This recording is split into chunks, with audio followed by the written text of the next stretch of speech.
Breaker तुम्ही पाहताय news 18 लोकमत आणि बुलेटिनच्या सुरुवातीलाच आपण नगरविकास मंत्री एकनाथ शिंदे यांची पत्रकार परिषद पाहणार आहोत. गावाचा चांगला परिणाम होईल. इतर जे निर्णय होते ते घेतलेले जे आम्हाला सूचना केली त्याप्रमाणे जिल्हाधिकारी महोदयांनी देखील ज्या नगर परिषद नगरपंचायती ज्या आहेत त्या संदर्भात देखील आढावा या ठिकाणी सादरीकरण केलं चांगलं आणि त्यामध्ये देखील ज्या पाणीपुरवठा योजना ज्या आहेत त्यांना मंजुरी देण्याची आहे त्याला देखील आम्ही मंजुरी देणार आहोत. भुयारी गटार योजना जी आहे जी आवश्यक आहे त्याला मंजुरी देण्याचा जो काही आमच्याकडे DPR पाठवला आहे त्याला आम्ही मंजुरी देणार आहोत. जी कामं मंजूर आहेत त्याचं देखील काम योग्य प्रकारे दर्जेदार काम झालं पाहिजे त्या देखील सूचना दिलेल्या आहेत. विकास निधी जे काही आता त्याच्या स्पेसिफिक मी सांगत नाही परंतु रस्त्यांसाठी असतील इतर ज्या काही विकास प्रकल्प असतील महत्त्वाच्या ज्या काही मूलभूत सोयीसुविधा देण्यासाठी जे आपल्याला करायचं आहे त्याच्यासाठी नक्कीच यासाठी नगरविकास विभाग पूर्णपणे त्यांना मदत करेल अशा प्रकारचा देखील निर्णय आम्ही घेतलेला आहे. एकंदरीत अशा प्रकारची बैठक जी आहे ही नगरविकास विभाग आणि थेट महापालिका नगरपरिषद नगरपंचायती ही थेट प्रत्यक्ष झाल्यामुळे काही प्रश्न जे आहेत ते ताबडतोबीने प्रधान सचिवांनी जागेवरच सोडवले जातील ते सोडवलेले आहेत आणि काही जे इतर विभागांशी देखील संबंधित प्रश्न आहेत त्याचा देखील पाठपुरावा आम्ही करू आणि या संपूर्ण जिल्ह्यामध्ये महापालिका क्षेत्र असेल पालिका नगरपरिषद नगरपंचायत क्षेत्रामध्ये देखील या ठिकाणी चांगली कामं होतील यासाठी आम्ही प्रयत्न करणार आहोत. स्वतःचा देखील स्वनिधी देखील स्वतःचं उत्पन्नाचं साधन देखील निर्माण केलं पाहिजे. या सर्व लोकांनी उत्पन्न वाढवलं पाहिजे. इतर महापालिकांमध्ये इतर बाबींमधून देखील उत्पन्न मिळतं त्याची देखील माहिती घेण्याच्या सूचना दिलेल्या आहेत. इतरही काही लोक आहेत जे CSRच्या माध्यमातून देखील इतर शहरांमध्ये काम करतात तशा प्रकारचं काम देखील या ठिकाणी होईल. जिल्हाधिकारी महोदयांनी ठाण्यामध्ये काम चांगलं केलं आहे ते देखील या ठिकाणी तशा प्रकारचं काम करतील आणि नक्कीच आपल्याला काही त्या पुढच्या काळामध्ये खूप चांगला बदल झालेला आपल्याला दिसेल. गुंठेवारी राज्यभरातील किती कुटुंबांना दिलासा मिळणार आहे? गुंठेवारीमध्ये किती हजार हो आपले 55,000 घरं आहेत गुंठेवारीमुळे. फार म्हणजे तो मोठा विषय आहे आणि तो आपण सगळीकडे डिसेंबर पर्यंत आपण ते पुढे आणले सर आणि 31 डिसेंबर 2020 पर्यंत त्याची मर्यादा आपण वाढवू. 1500 स्क्वेअर फुटापर्यंत बांधकाम विना परवाना होईल असं तुम्ही पण हा तर यामध्ये अनधिकृत बांधकामाला चालना मिळेल असं नाही वाटत? नाही, हे याच्यामध्ये असं आहे परवानगी घ्यायला लोकांना चक्रा मारायला लागतात. यामध्ये परवानगी म्हणजे काय जो आपला त्याचा नकाशा आहे घराचा नकाशा आणि स्क्रुटिनी फी त्यांनी भरली की ती पावती त्याची म्हणजे नकाशाप्रमाणे बांधणार तो. आणि यानंतर आपण थेट जाणार आहोत लोकसभेत. केंद्रीय गृहमंत्री अमित शाह सध्या बोलत आहेत कि वाल्मीकि माता चौथी पीढ़ी आ गई उसको नौकरी नहीं मिल सकती, ना वाल्मीकि बच्ची को नौकरी नहीं मिल सकती, इसका अधिकार नहीं. इसके मानव अधिकार के पास आपके लिए शब्द भी नहीं है, संवेदना भी नहीं है, मगर हमारे लिए शब्द भी है, कृति भी है और संवेदना भी. मान्यवर, रोशनी जैसे कानूनों को रद्द कर दिया गया, भ्रष्टाचार पर कार्यवाही हो रही है क्योंकि पहले भ्रष्टाचार का कानून ही नहीं था. ये पूछ रहे हैं ना 370 क्यों होता है?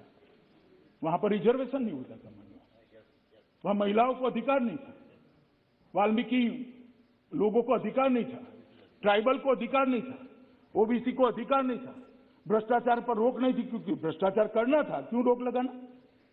ढेर सारे कानून, देश के अच्छे बने हुए कानून, दहेज के लिए कोई कानून नहीं था और आप हमें समझा रहे हो कि 370 को क्यों हटाया? मान्यवर, पाक अधिकृत जम्मू कश्मीर के लगभग 26,319 विस्थापित और 5300 विस्थापित जो युद्ध के समय आए, छंब के 10,065 विस्थापित, पश्चिमी पाकिस्तान के 5,764 विस्थापित, कश्मीरी प्रवासी जिसको बहुत संवेदना के साथ अपने अभिनंदन जी बता रहे थे, 44,000 कश्मीरी पंडित. मैं आज उनको बताना चाहता हूं कि यही नरेंद्र मोदी जी के शासन में कश्मीरी पंडितों को हर परिवार को राहत कार्ड जिसके पास है उसको 13,000 रुपया हर महीना सरकार देती है। ये हमारे समय में विस्थापित नहीं हुए, कांग्रेस का शासन था, उसकी सुरक्षा नहीं कर पाई, इसलिए विस्थापित अपने देश में ही विस्थापित होकर रह गए थे।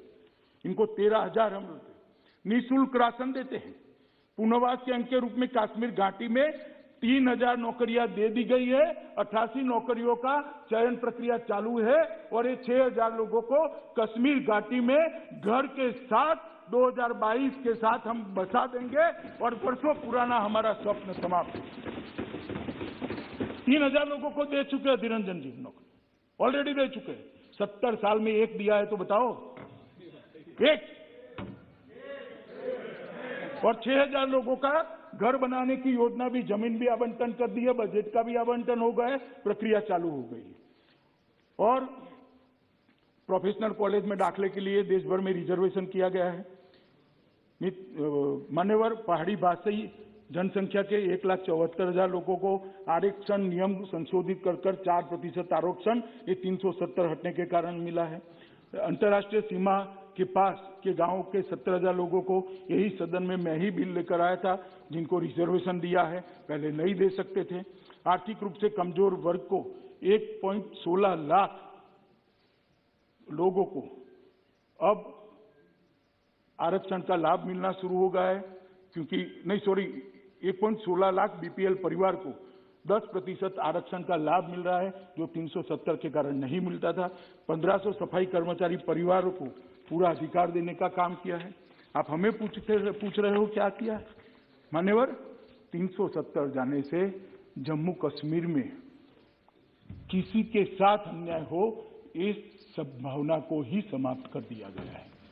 मान्यवर, शिक्षा, प्रशिक्षण और कैरियर के लिए भी ढेर सारे काम किए गए हैं। मान्यवर, संवैधानिक और कानूनी मामलों में भी, जहां तक लद्दाख का सवाल है, मेरे युवा साथी नांगम्याल यहाँ है, मैं इतना कहना चाहता हूँ, 2014-15 से 19 तक 4,164 करोड़ रुपया की धनराशि जम्मू कश्मीर सरकार के थ्रू लद्दाख में गई थी। हम कितना भेजे उसका महत्व ही नहीं था, वो लद्दाख पहुंचती ही नहीं थी।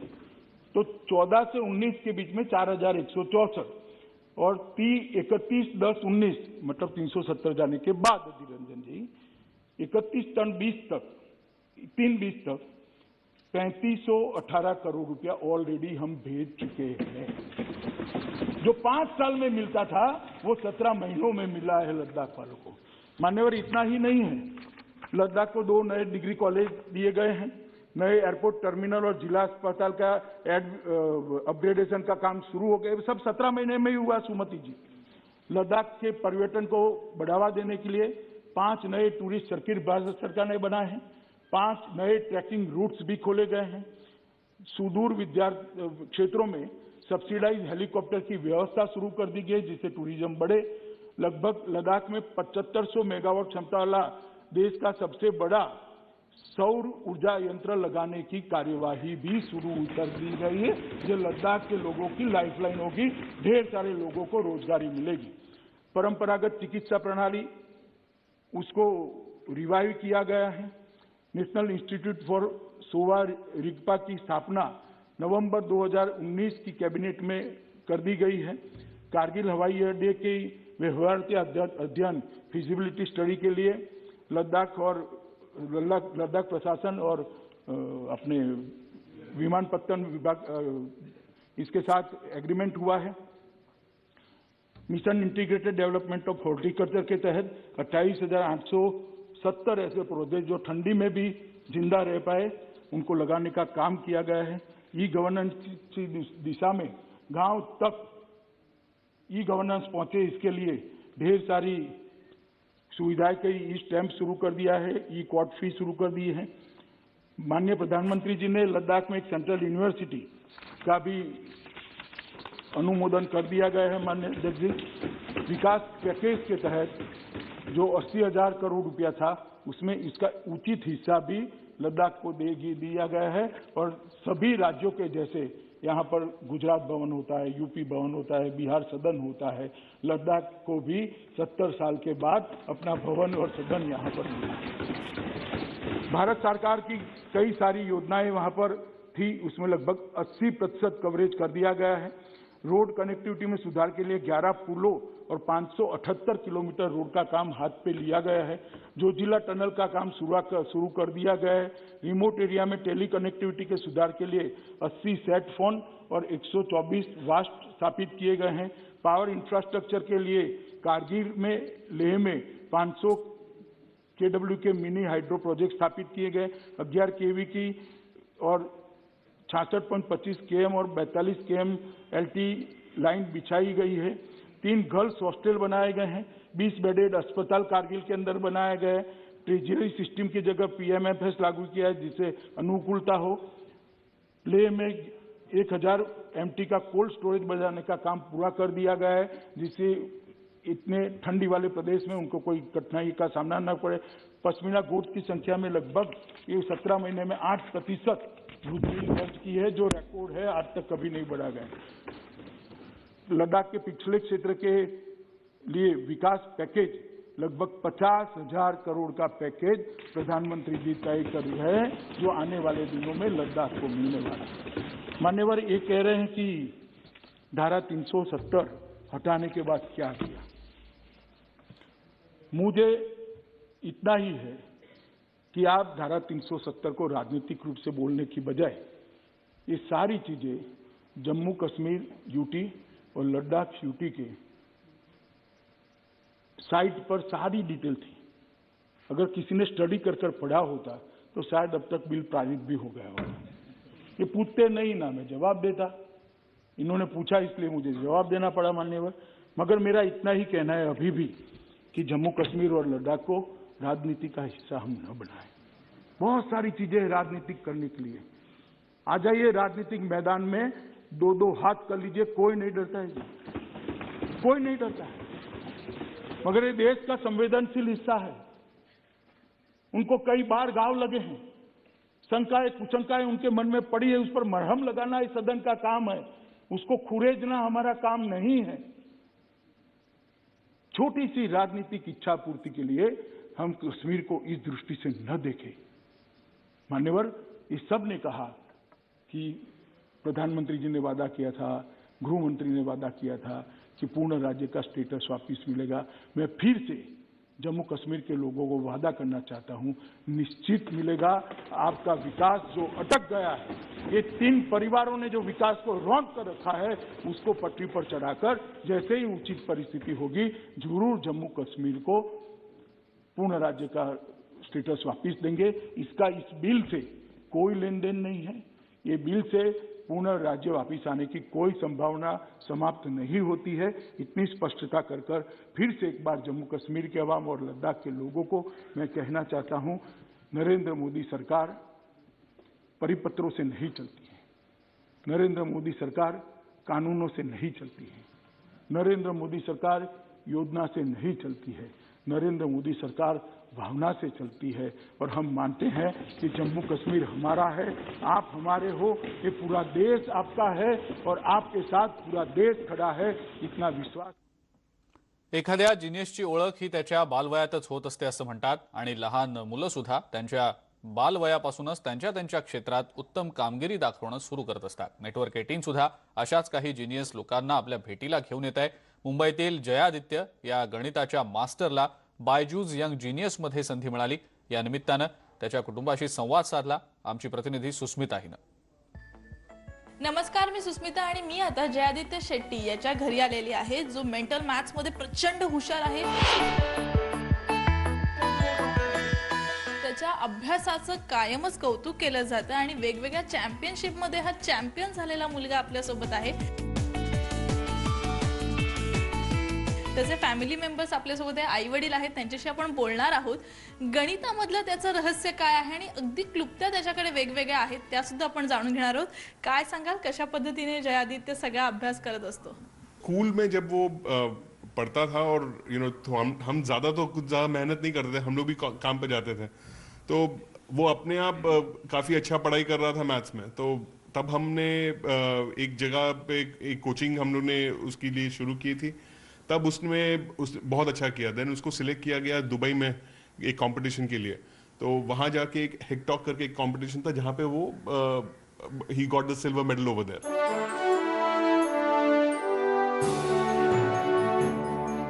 आपने अभी तक कई सारे कंपटीशन जीते हैं, उसकी लिस्ट भी बहुत लंबी चौड़ी है, तो उसके बारे में थोड़ा बताइए। हाँ जी, जयादित्य ने सबसे पहले कंपटीशन जीता था 2018 में, when he was only 8 years old. In fact, he celebrated his birthday in Dubai when he went for the competition. That was a silver medal in hectock in the Dubai Open Championship. And in the same year, he participated in the Turkey Open Championship for the first time. इस साल में उसने जाके calendar dates में silver medal लिया था, and he is also not just a math athlete, he is also very good in memory. So memory का एक सब्जेक्ट है 5 minutes बाइंड्री. ये मेमोरी का एक सब्जेक्ट है, उसमें उसको गोल्ड मिला था in the kids category. So basically in 2018 when we went to the Turkey Open Championship, he came back home with 3 medals and a trophy. And exactly a year from there, in 2019, he made a history. He won around 9 medals, 6 trophies, and he made 2 kids world record, one in division, that is 10 digit by 5 digit. And again, he made a world record in 5 minutes category. So 2019 was a very good year. And again lockdown हो गया, तो बाकी सारे competitions जो होने वाले थे वो नहीं हुए. पर जर्मनी में एक कॉम्पिटिशन होता है हर साल, that is called the JMCWC, उसको बोला जाता है. तो इस बार उन लोग ने ऑनलाइन कर दिया ये कॉम्पिटिशन, एंड जयादित्य को लास्ट मोमेंट एंट्री मिली थी उसमें. उसके पास सिर्फ 1 महीना था तैयारी करने के लिए, पर उसने कर लिया और वहाँ पे भी सिल्वर मेडल ले लिया उसने.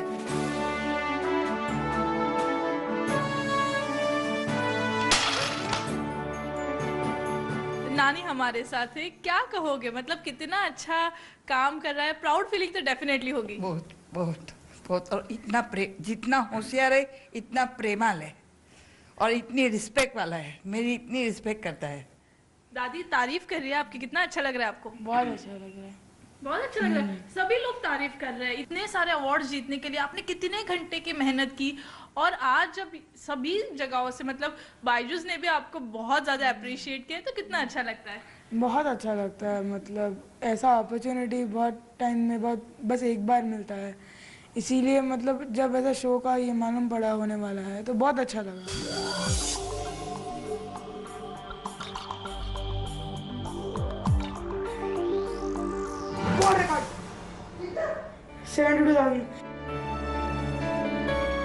वेगवेगळ्या गोष्टींमध्ये त्याला रुची आहे, आणि म्हणूनच तुम्हाला सुद्धा त्याला शिकवताना काही खबरदारी घ्यावी लागते, तर ती नेमकी काय असते? मी त्याला आता 3री पासून शिकवतोय, म्हणजे जेव्हा तो 3रीत होता तेव्हापासून शिकवतोय. तर जेव्हा मी त्याला शिकवायला सुरुवात केली, तर त्यावेळेला मी त्याला मॅथ्स पासून सुरुवात केलेली. माझं मॅथ्स तर आहेच चांगलं, माझं मेंटल मॅथ्स स्वतःचं पण चांगलं आहे, पण ज्या वेळेला तो माझ्यासमोर काही कॅल्क्युलेशन्स करतो, तर मला कुठेतरी असं वाटायला लागलं की मी त्याच्या कॅल्क्युलेशन्सला चॅलेंज नाही करू शकत, कारण तो माझ्यापेक्षा हुशार होता. पण मला त्याचं खूप प्राऊड फिलिंग व्हायचं की इतक्या लहान वयामध्ये हा मुलगा इतका करतोय. नक्कीच. तर जयादित्यला सगळ्याच गोष्टी करण्यामध्ये प्रचंड आनंद मिळतो, आणि म्हणूनच त्याचे शिक्षक सुद्धा अगदी मनापासून त्याचं कौतुक करताना आपल्याला दिसत आहेत. सुस्मिता भदाणे, न्यूज 18 लोकमत, मुंबई. या छोट्या गणित मास्टरनं आंतरराष्ट्रीय स्तरावर कसं आपल्या देशाचं नाव उज्ज्वल केलं, हे संपूर्णपणे आज संध्याकाळी 7:30 वाजता आपल्याला सगळ्यांना पाहता येऊ शकणार आहे Byju's young genius special show मध्ये. तेव्हा बघायला विसरू नका Byju's young genius special show आज संध्याकाळी 7:30 वाजता. बुलेटिनमध्ये वेळ झाली एका छोट्याशा ब्रेकची, लगेच परत येतोय. बघत रहा न्यूज 18 लोकमत. ब्रेकनंतर आपलं सगळ्यांचं पुन्हा एकदा स्वागत. सध्या चर्चेत असलेल्या पूजा चव्हाण आत्महत्या प्रकरणामध्ये शिवसेनेचे मंत्री असलेले संजय राठोड यांच्यावर थेट आरोप करण्यात आलेले आहेत, आणि या प्रकरणी शिवसेनेकडून सावध प्रतिक्रिया देण्यात येते. चिपळूण दौऱ्यावर आलेल्या शिवसेनेचे नेते आणि पर्यावरण मंत्री आदित्य ठाकरे यांनीही या प्रकरणावर भाष्य करायचं टाळलेलं आहे. या प्रकरणाची माहिती घेतो अशी सावध प्रतिक्रिया आदित्य ठाकरेंनी दिलेली आहे. नाही, मला वाटतं आज अर्थात इथे कोकणात नाही, कोकणात हा वेगळा विषय आणि थोडी माहिती घेऊन मी त्याच्यावर बोलू इच्छितो. तर माहिती घेतल्यानंतर बोलू. नाही, मला वाटतं आज अर्थात इथे कोकणात नाही, कोकणात हा वेगळा विषय आणि थोडी माहिती घेऊन मी त्याच्यावर बोलू इच्छितो. तर माहिती घेतल्यानंतर बोलू. आणि या सगळ्या महत्त्वाच्या बातम्यांसोबतच बुलेटिनमध्ये वेळ झाली इथंच थांबण्याची. ताज्या बातम्या आणि अपडेटसाठी बघत रहा फक्त न्यूज 18.